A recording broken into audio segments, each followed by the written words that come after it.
नमस्ते दोस्तों। आज का वीडियो गॉल ब्लैडर पित्त की पत्थरी पे है। मुझे ये लगा कि ये बहुत ज़रूरी है वीडियोस पे बनाना, बिकॉज़ आप सब लोग जानते हो कि मतलब ये टॉपिक कितना हॉट टॉपिक है और लोग यहाँ पे इसमें कंफ्यूज रहते हैं कि क्या ये दवाइयों से निकलती है पित्त की पत्थरी कि नहीं निकलती। तो मेरा एक्सपीरियंस है, मुझे भी पित्त की पत्थरी हुई लास्ट ईयर सितंबर में, एक साल पहले। तो मुझे क्या हुआ कि मैंने ऐसे ही जस्ट अल्ट्रासाउंड करवाया एक बार सितंबर में, से पहले मार्च में करवाया था 2023 में। तो पित्त की पथरी तब छोटी हो गई, तो वो जिन्होंने स्कैन किया उनसे ट्रेस ही नहीं हुई, मिली नहीं उनको। फिर उसके बाद मेरे पेट में ऐसे एसिडिटी वगैरह कुछ ऐसे दर्द वगैरह हुई थी। तो मुझे लगा कि मैंने तो करवाई है तो मेरे नहीं होगी, बट सितंबर में कुछ ज़्यादा हालत ख़राब हो गई थी पित्त की पथरी से। बहुत बड़ा अटैक, जैसे बोलते गॉल ब्लैडर अटैक, वो आया था। तो वो फिर 15 सितंबर को जब करवाया तो पता चला कि 6 mm की 2 पत्थरियाँ हैं और उसके साथ स्लज भी है। स्लज होता है रेता, शुरुआती जो स्टेज होती है। तो फिर मैंने क्या किया कि पहले तो गैस वगैरह बहुत बन रही थी, सिम्टम बहुत आ रहे थे, तो मैंने होम्योपैथी ट्राई करी। वो बोल रहे थे बड़ी शर्तियाँ निकल जाएगी, कुछ होगा, उससे कुछ भी नहीं हुआ, सिम्टम ही नहीं रिलीव हुए। फिर वो छोड़ के मैंने एलोपैथी में एलोपैथी वालों ने क्या किया कि मेरे को डाइजेस्टिव एंजाइम्स कुछ ऐसे सिरप दी, भूख वगैरह, क्योंकि खाना पीना सब ख़राब हो गया था, क्योंकि गैस बन रही थी बार बार और बहुत एनजाइटी, पैनिक अटैक्स, ये डर वर लगता था। ये जिनको भी पेट के रोग होते हैं वो ये जानते हैं इनके साथ क्या होता है। ये पेट का रोग बहुत, क्योंकि पेट और दिमाग कनेक्टेड है तो बहुत सारे इश्यूज आ जाते हैं। तो खाना पीना भी कम हो गया था। फिर कुछ गैस की गोलियां चली 5 महीना। एक यूडिलिव नाम का एक बाइल एसिड होता है, अर्सिटिऑक्सिकॉलिक एसिड, ये भी, इसका भी रेशियो चला, ठीक है, पर उससे कुछ फ़र्क नहीं पड़ा। हर तीसरे दिन ना ऐसे दर्द रहती थी, एसिडिटी रहती थी। फिर मैंने डिसाइड किया आयुर्वेद अपनाने का। आयुर्वेद में ये जीवा आयुर्वेद वाले हैं। अब ये कोई प्रमोशन नहीं है, ठीक है, क्योंकि मैं आपको बताता हूँ, मैंने 5 महीने तक पहले तो एलोपैथी की जो अर्सोडिऑक्सिकॉलिक एसिड, उसकी कुछ गैस की गोलियाँ, डीएसआर वगैरह मेरी चलती थी, ठीक है, और एक इंजेक्शन भी मुझे इमरजेंसी के लिए दिया था 5 महीने, ठीक है। उससे कुछ फ़र्क नहीं पड़ा, क्योंकि और मैंने अपने लेवल पे साथ के साथ कपालभाति, ये सब भस्त्रिका, ये सब योग शुरू करा। और रामदेव की एक लिथोम आती है, क्योंकि मैंने आयुर्वेद का भी सुना, तो रामदेव बाबा बोल रहे थे लिथोम खाओ, दो दो निकल जाएगी।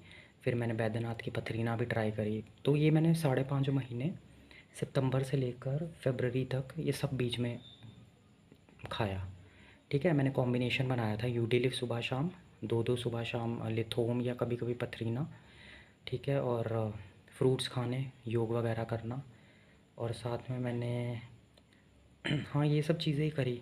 बट उसके बाद मैंने रिपोर्ट करवाई 3 महीने 6 महीने में, कोई फ़र्क नहीं आया। वो पथरी उतनी की उतनी रही। इतना फ़र्क आया, वो जो स्लज होती है छोटे छोटे कण, बस वही गए, तो कोई फ़र्क नहीं आया। फिर मैंने डिसाइड किया कि अब क्या करें। फिर मैंने कहा कि खुद से करने के बजाय डॉक्टर्स की सलाह लेते, तो जीवा आयुर्वेद वालों को कॉल किया।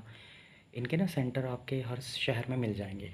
मेरे शहर में नहीं था, तो मैंने फ़रीदाबाद में, पंजाब से हूँ तो वहाँ नहीं है।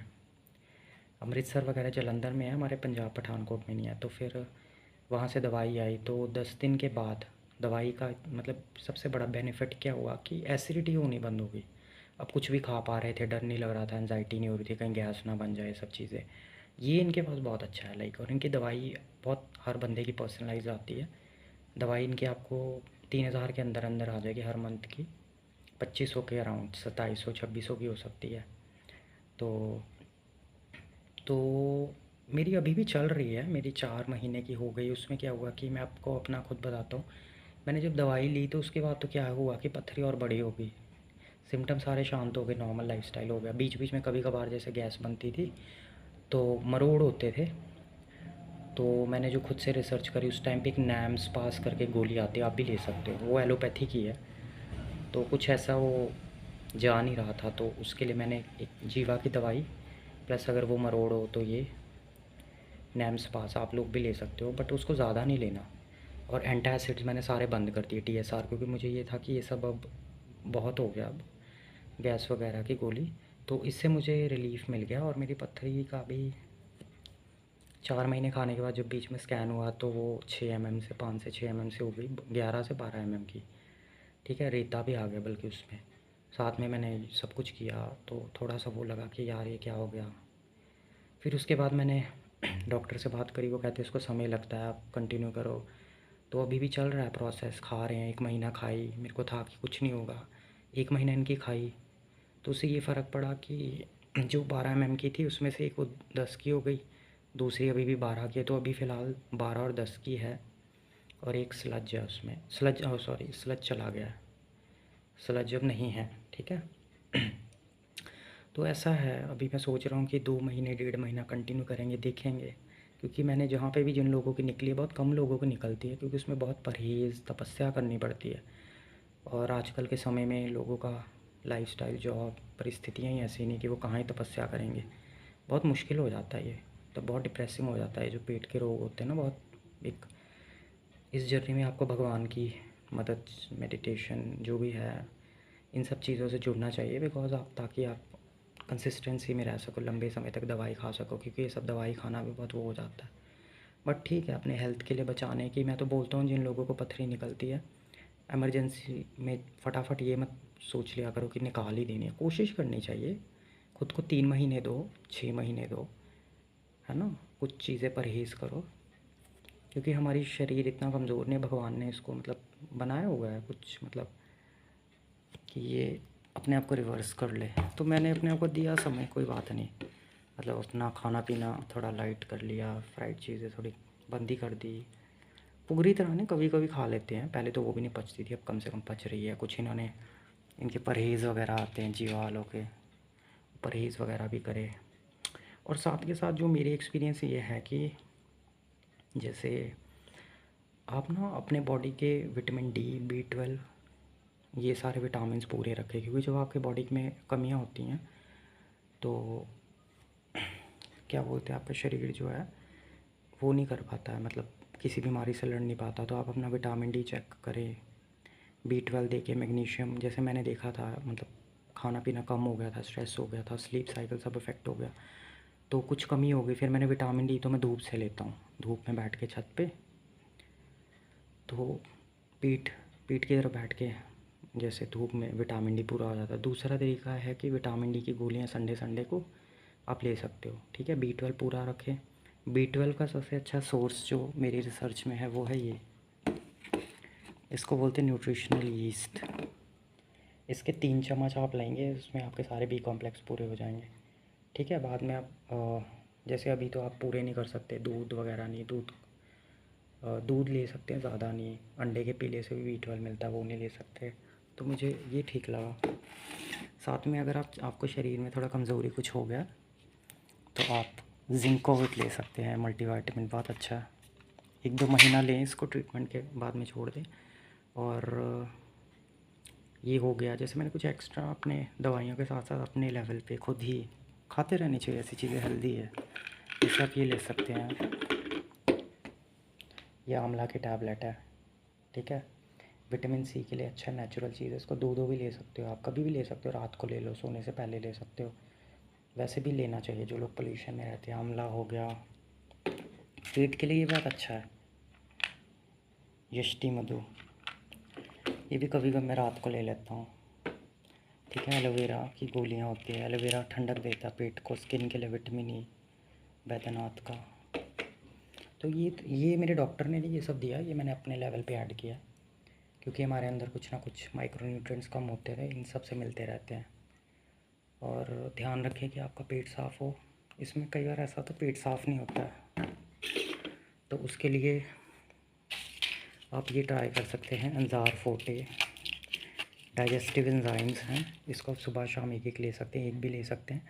और पपीता और अनानास ये खाएं, इसमें डाइजेस्टिव एंजाइम्स होते हैं जो आपके फूड से प्रोटीन, कार्बोहाइड्रेट, फैट्स को ब्रेक करते हैं।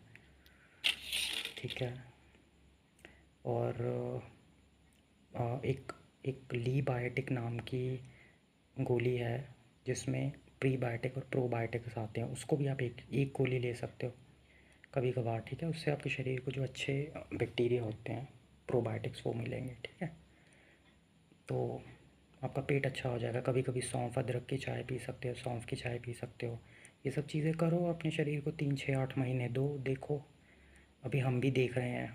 अगर आपको मुझसे जुड़ना है, कुछ राय लेनी है, कुछ भी है, तो नीचे मैं एक व्हाट्सएप ग्रुप, अगर आप लोगों को लगता है, बना लेते हैं। वहाँ पे हम सारे जिनको भी इश्यूज़ हैं 3 6 महीने 8 महीने दे के देखते हैं, है ना, और रिपोर्ट करवाते रहेंगे।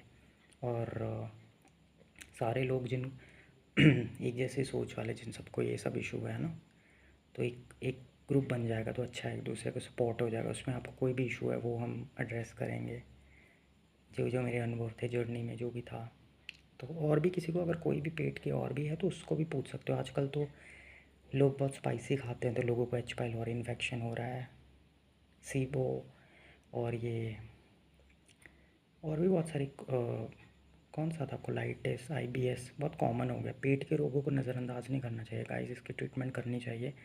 और कोई भी पेट के रोग हुए, मैंने जितने आपको सप्लीमेंट्स बताए ना एक्स्ट्रा, ये कोई भी, ये जनरल है, ये कोई भी ले सकता है, ठीक है। इससे आपके शरीर में इम्यूनिटी ही अच्छी होगी।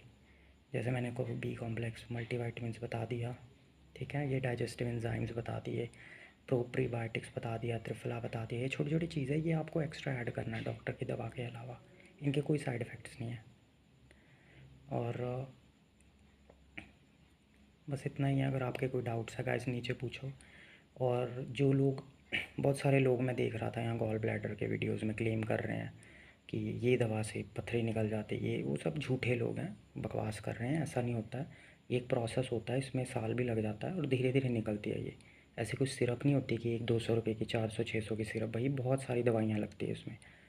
इसमें पूरा योग करना पड़ता है, हाँ। और साथ में योग में आप लोग एक तो पूरे शरीर पे धूप लिया करो, ठीक है। कपालभाति, अनुलोम विलोम, भस्त्रिका, ये यूट्यूब पे वीडियो पड़े, ये करा करो। घास पे नंगे पैर चला करो, घास पे ज़्यादा चलना चाहिए। और रात को 9 9:30 के बाद खाना खाना बंद कर दीजिए, ठीक है। पानी ज़्यादा पीना है। हाँ, सर्वांग आसन, शीर्षासन, सर्वांग आसन वो बहुत अच्छा है। और भुजंगासन, यस, भुजंगासन बहुत अच्छा। भुजंगासन में सर्पाकार, जो कोबरा पोज उसे बोलते हैं, उसमें पीछे से जैसे पैर को पकड़ के जो आसन करते हैं, वो पोज भी अच्छा है इसके लिए, ठीक है। और मसाज कर सकते हो आप, तिल के तेल की, और लिवर वाले एरिया पे मसाज करनी है। और साथ में थोड़ा प्रार्थना करो भगवान को, क्योंकि अगर कोई ऐसी, जिसे बोलते हैं, जो समस्या का इलाज ही नहीं है, तो इसमें आपको भगवान, जिसकी भगवान को मानते हो उनको प्रे करो कि भगवान, मैं थोड़ा कुछ असाध्य चीज़ को हम ठीक करने जा रहे हैं, तो वी नीड योर हेल्प, आपकी मदद चाहिए। तो उनकी ब्लेसिंग्स की भी ज़रूरत है, भगवान की ब्लेसिंग्स लो, प्रकृति के साथ जुड़ो, ये सब चीज़ें। तो दवा और दुआ शायद दोनों काम कर जाएं, और हो सकता है बहुत सारे लोगों की पथरी निकल जाए। क्योंकि कुछ है, एक दो बंदे मेरे साथ जुड़े हैं, उनकी थोड़ी छोटी हुई है, और शुरुआती स्टेज में अगर आप पकड़ में आ जाए तो छोटी हो सकती है और निकल भी सकती है। ऐसे ही बिल्कुल ही हताश हो के बैठ जाओ, नहीं नहीं निकलती, क्योंकि हर कोई तो यही बोलेगा नहीं निकलती। तो अपना हौसला मत हारो, इसको इस तरह से लो। अगर नहीं निकलती तो कोई बात नहीं, सर्जरी से निकल जाएगी। पर इसको बचाने की कोशिश इसलिए करनी चाहिए क्योंकि एक बार पित्त निकल गया, गॉल ब्लैडर, तो गॉल ब्लैडर के बहुत ज़रूरी काम होते हैं, जैसे विटामिन ए डी ई के, इसको अब्जॉर्ब करना, ठीक है। विटामिन ए डी के आप फंक्शन पढ़ सकते हो, बहुत ज़रूरी है हमारे शरीर के लिए। तो अगर वो निकल भी जाता है तो कल को ठीक है, हम बाहर से या ले सकते हैं, डी हम धूप से ले लेंगे। सप्लीमेंट्स भी कुछ चीज़ें हैं, वो तो क्या कर सकते हैं जब वो निकलना ही है। क्योंकि जो भी धरती पे है, सबको कोई ना कोई रोग लगा हुआ है, शारीरिक मानसिक। तो मुझे भी अगर लगा मेरी पथरी निकलेगी तो सर्जरी करवानी पड़ेगी, कुछ चीज़ें स्वीकार ही करनी पड़ती है ना। उनसे लड़ नहीं सकते हम कि हाँ ये क्यों होगी, कैसे होगी, क्या है। पर कोशिश करनी चाहिए, कोशिश ज़रूर करनी चाहिए कि भगवान ने हमें इतना सुंदर शरीर दिया है, इसमें कोई अंग है, और इसमें मतलब कोशिश करनी चाहिए। ऐसा नहीं है, कुछ लोग मैंने देखे जिस दिन डिटेक्ट हुई 2 mm की है, छोटी छोटी है, नेक्स्ट डे निकलवा दिया, जबकि वो सिम्टम भी नहीं दे रहे हैं। जबकि मेरे साथ ऐसा था कि मेरे पित्त की जो पथरी है वो बहुत सिम्टम वाली थी, बहुत गैस, ये वो, बुरी हालत थी। फिर भी मैंने पढ़ा था, मतलब मैंने पतंजलि, बैद्यनाथ की दवाइयाँ खाई, मुझे अपने विश्वास था कि नहीं नहीं नहीं हो जाएगी, निकल जाएगी, तो बहुत छोटी है, कुछ नहीं है। मेरे को अपने पे विश्वास था, नहीं मेरे को पता है, ये है वो है, मतलब अपने पे कॉन्फिडेंस होना चाहिए, ओवर कॉन्फिडेंस नहीं। तो वो था, कि नहीं कर लेंगे, है ना। विल पावर तो है ही है, आत्मविश्वास है और ज्ञान भी है, तो क्यों ना ट्राई करें। कुछ नहीं होगा तो एटलीस्ट अगर आपकी मान लो पथरी नहीं भी निकली है तो एटलीस्ट आप अच्छी चीज़ें ये सब जो खाओगे, ये भी तो अच्छी चीज़ें, औषधियाँ आपके अंदर जाएंगी, जड़ी बूटियाँ ही जाएंगी, कोई बुराई नहीं है ना। और आप बहुत कुछ सीखोगे इस जर्नी में। जैसे मैंने पिछले साल, मेरे को पता ही नहीं था कि ये सब डाइजेस्टिव एंजाइम क्या होते हैं, प्रोबायोटिक प्रीबायोटिक, इसके बारे में पढ़ा। फिर मैंने बी वाइटामिन के बारे में पढ़ा, ये सब के इसका रोल कितना ज़रूरी है हमारे शरीर में, और हम कितनी सारी कमियाँ लेके घूम रहे हैं। लोगों के B1 कम होते हैं, B12 कम होते हैं, बहुत सारी उनके शरीर में कमियाँ, और उनको पता ही नहीं है। और आप मानोगे नहीं, छोटे छोटे विटामिन, जैसे मान लो आप में इलेक्ट्रोलाइट्स भी मेरे कम थे, पोटेशियम, वो कम होने से आपको दर्द होती रहती है। हम कभी सोचते ही नहीं क्यों हो रही है, बस ठीक है हो रही है। फिर वो छोटी छोटी डेफिशिएंसीज आपको पता नहीं है कि हार्ट अटैक या क्या क्या कर सकती है। तो क्योंकि हमारा डाइट भी ऐसा है, सप्लीमेंट्स हम ले ही नहीं रहे हैं। तो मेरा ये भी पहले होता था, नहीं नहीं नेचुरल खाओ, नेचुरल खाओ, आयुर्वेदिक सब कुछ है। तो ये भी सीखा, नहीं नहीं एलोपैथी में भी कुछ चीज़ें अच्छी हैं, एलोपैथी में भी एंजाइम्स हैं, कुछ ऐसे सप्लीमेंट्स हैं जो आपको हेल्प करते हैं। जैसे आपके अंदर विटामिन डी कम हो गया तो ऐसे गोलियां हैं, चूर्ण हैं, सॉरी, ऐसे पाउडर्स हैं, जो भी हैं, इंजेक्शंस हैं B12 के, जो आपको लाइफ सेवर हैं। आपको बस यही नहीं करना कि नहीं नहीं हम तो नेचुरल से रहेंगे, जो लोगों की मानसिकता है। हर चीज़ जैसा समय चल रहा है वैसे अकॉर्डिंगली बनना चाहिए, ठीक है। तो मेरी भी कुछ यहाँ पे मानसिकताएं टूटी, बहुत सारे मतलब चीज़ें सीखी, एक्सपेरिमेंट करी, जानी, लोगों की जर्नी से जाना। B12 का, हाँ B12 विटामिन डी के ज़रूर टेस्ट करवाएं अपने, ठीक है। CBC का भी करवाया करवाया करें अपना, LFT KFT, हाँ। लिवर का फंक्शन देख लो, कहीं लिवर में गड़बड़ी ना हो। जैसे आप गॉल ब्लैडर की ट्रीटमेंट करवाने जाएंगे, पहले CBC का टेस्ट करवा लेना, और LFT KFT, कहीं लिवर में कोई सूजन ना हो, कोई इन्फेक्शन ना हो आपके अंदर, तो ये चीज़ें भी पकड़ में आ जाती हैं। यूरिन का कभी, ओवरऑल यूरिन कल्चर, ये सब मैंने करवाए थे, करवाते रहने चाहिए। अपने हेल्थ पे इन चीज़ों पे इन्वेस्टमेंट करें जो काम आएंगी। बस यही है दोस्तों। आपके कोई क्वेश्चंस हैं, प्रश्न है तो यूट्यूब पे ये जो फालतू लोग क्लेम करते ये खा लो, ऐसा कुछ नहीं है। मैं आपको अपनी, मेरे को ये लग रहा था कि मुझे डालना चाहिए, क्योंकि बहुत लोग मैंने देखे हैं यूट्यूब पे बेचारे मैसेज कर रहे हैं ना। तो ये मेरे पिछले 1 साल का जो एक सम अप है, मैंने जो एक्सपीरियंस किया, और आगे मैंने 2-3 महीने लगाने हैं, दवाई देखनी है, क्योंकि मेरी 5th मंथ की दवाई आ गई है। तो 6 से 8 महीने, 1 साल मिनिमम। जिन लोगों में बहुत धैर्य पेशेंस है, 1 साल तक देख लो, क्या बुराई है अगर आपको सिम्टम नहीं आ रहे तो, अगर आपका इतना इंपॉर्टेंट अंग बन जाए, बच जाए, है ना। और जो लोग बोलेंगे हाई 1 साल कौन वेट करेगा, 1 साल आप आराम से अपने शरीर को दो, प्राणायाम करो, योग करो, अपने मन को शांत करो। अगर आपको सेल्फ पावर चाहिए, डिसिप्लिन के लिए मेडिटेशन कर सकते हो, ध्यान कर सकते हो। ध्यान के लिए भी जो मेडिटेशन सेंटर अगर आपको है इंटरेस्ट, तो नीचे मैं लिंक दे दूँगा, सहज योग, कुंडलिनी ध्यान जैसे, उससे आपको थोड़ा पावर मिलेगा कि आप कहीं ऐसे ना हो आप 1-2 महीने दवाई खा के हौसला छोड़ दिए, नहीं हमसे नहीं हो रहा। तो बस यही है। और ये जिन लोगों को पित्त की पथरी है उनको भेजें, उन्हें बोले कि एक तो मैंने देखे बहुत सारे क्लेम करने वाले, स्पेशली ये होम्योपैथी वाले, ये निकल जाएगी वो निकल जाएगी, उनको कोई एक्सपीरियंस नहीं होता, ठीक है। तो होम्योपैथी में होगी पावर, बट मुझे तो नहीं दिखे कोई, क्योंकि वो असली डॉक्टर ढूंढना, ऐसा वैद्य ढूंढना थोड़ा मुश्किल है। मैंने भी देखे, कोई मिले नहीं, तो जीवा वाले से मैंने कांटेक्ट किया, क्योंकि ठीक है ये ऑथेंटिक आयुर्वेद फॉलो करते हैं और इनका नाम है थोड़ा सा, तो लगा ऐसा कि इनके पास जाना चाहिए। तो क्योंकि ये इन्होंने पढ़ाइयाँ करी हैं ना, औषधियों के डॉक्टर्स हैं ये लोग, BMS MD करा है, तो कुछ पढ़ा ही होगा इन्होंने, हमसे तो ज़्यादा ही जानते होंगे। और अगर इनसे भी नहीं, इनकी दवाइयों के निर्देश में भी इनके अंडर भी नहीं निकली, तो इट इज़ बेटर कि करवा ही लो, ठीक है। तो मेरा भी ऐसा ही है। और आप सब लोग जो इस बीमारी से जूझ रहे हैं, पित्त की पथरी से, इन्फेक्शन वगैरह से, तो वो सब हम एक ग्रुप बना लेंगे व्हाट्सएप पे, वहाँ पे एक नियमित गाइडेंस चलेगी और वहाँ पे हम सब जुड़े रहेंगे।